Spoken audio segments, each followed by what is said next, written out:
iDiskiTV powered by World Sports Betting. Mamelodi Sundowns have won the Nedbank Cup. That means they've won 3 trophies in one season. It's the treble, MTN8 DStv Premiership, and the Nedbank Cup. 2-1 in the final against Marumo Galants. Junior Khanye, our analyst, what did you make of the final, sir?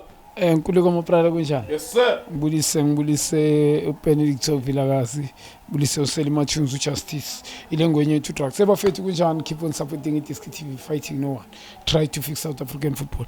Good advertisement for South African football. But I'm not surprised. U10 students are 30 metro. Pito umanqoba mnqiti noRulane. I know many people will question this. But they've learned a lot from Upitso Msimane. Upitso Msimane students are 30 meters. So all I'm saying, these two teams, similar philosophy. This is what I'm trying to say.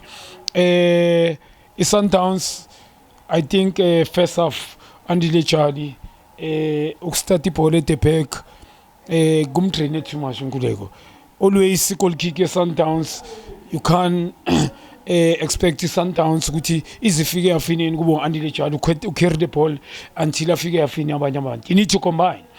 First half ngikhuluma ngomabuye nalomchitu mayemo neo mayema, they couldn't function.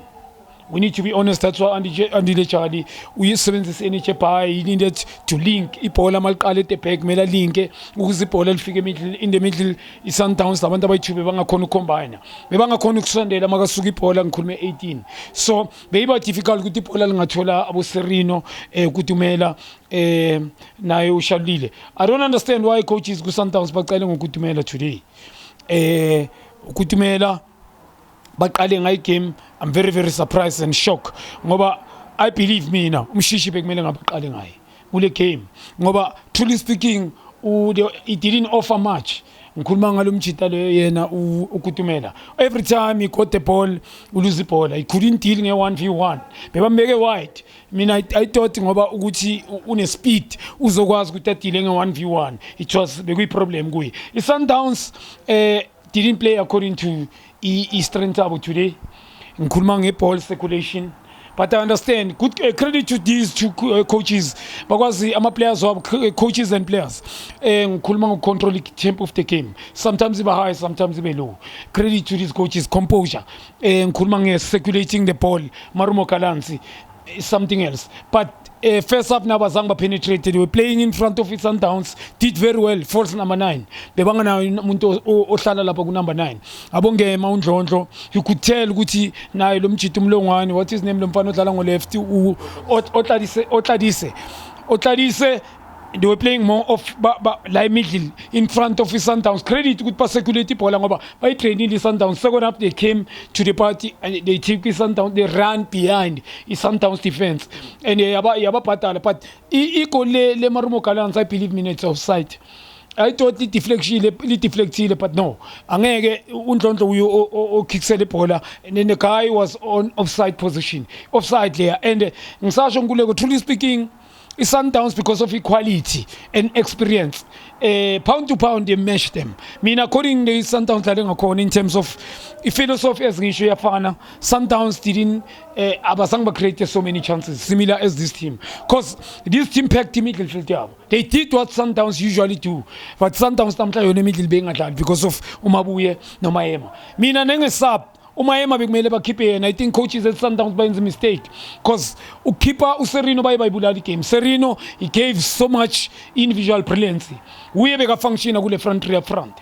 And so bekuba Sundowns look so dangerous. Bekumele kutholakala nje umshishi in the middle alinke noJali so that amabhola bha uJali makabamba kube uye umJali angagijimi nebhola 30 meters uzokhathala second half ilento enzekile. Couldn't see Jali, but the engine le yabo credit to him ngoba not to say it didn't function. Uchadu simplifies into second half. You didn't see him much atholakala kuma situation arana nepola much, but in terms of his shape, discipline, simplify things, he came situation kuyifunda.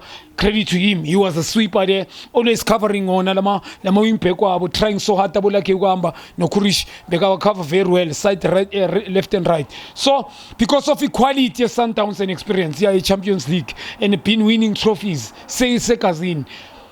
The quality they start is cool when you sign players by winning game benching today. They brought Morena. brought Mshishi. Big composure. Yale pora de Mshishi. Omunye umuntu lapha bekoshaya. But look at the pass. Look at the first touch. Look at the composure. Akakushayanga lapho korile nkuleko. It tells you nge-depth. The team lane 11 eqala depth. Yes, coaches make a mistake. For me, I think starting 11 ukuthi baqale yena lo mjita uKutumela. I think it's a problem. For me, it was a problem.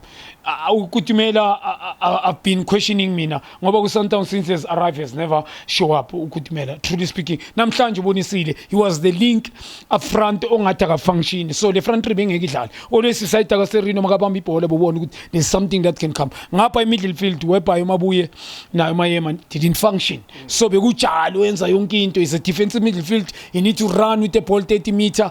Mela shama passing sideways support ka right ka left. So imkhathazile first half. But quality masapa bayenzile winning game and a credit to this team, but good advertisement for a cup final in South Africa. I think team up need to learn. Udens, credit to him, his team won. Agana equality that Sundowns has got, but because of the coaching you can see these players, they are coached. Yeah, if you singabane farbe badlala nga 4 at back 4-5-1. I think upheka imidlilo udance lapha up front udance uthe usidlala ngo number 9. If false, you come here must lose ibhola sonke la. Must phethe ibhola, everybody need to go to these people. But now we mistake ayenzile naye. Ufuna ukuyenza makaqeda uconsider ukuthi arane behind. And he did it amspanela. So now masapa kutenza aspanile but quality. The difference is quality. How many these players in ngewe Marumo Galants, if you can be honest, how many finals that they play? Credit to the coach who dance and credit to these players. Yes, abana the quality Sundowns but they manage, they are coachable. Because you cannot go to goalkeeper Washington Arubi ayenze plan abuye abe compose the way baphume ngakhona khona ibhola baphuma ngalo lapha at the back and then igcine self in Sundowns. So compliment to these coaches and these two teams. But Sundowns, I mean, people made bavume one of the best team in South Africa. Made bavume. There you go. MTN 8 DSTV Premiership, Nedbank Cup, iDiskiTV, Diski Times, all sports betting. Thank you for watching us.